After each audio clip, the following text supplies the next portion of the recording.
Dude, Randy, do you see the dialogue skills that Brian is working with here? It's very different than what we typically hear, which is really good. Yeah, no, absolutely. It is significantly more tactful and very thoughtful.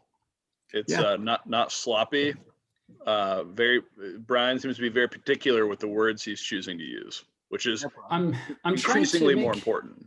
Yeah. So, I mean, here's a mental image that I think everybody should have in their head before they open up dialogue with the client.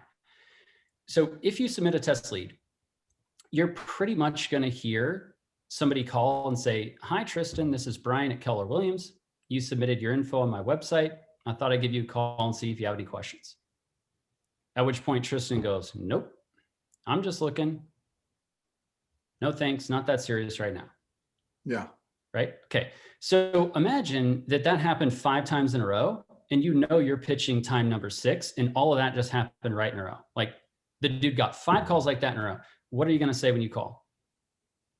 Not what I just said. Not that. Yeah. Right?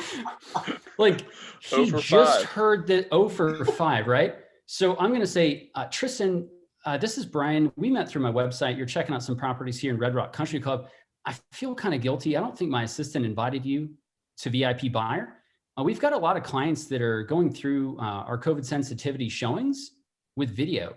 So if you're not in state or you just want to go through and book a video showing, you can do that directly with me.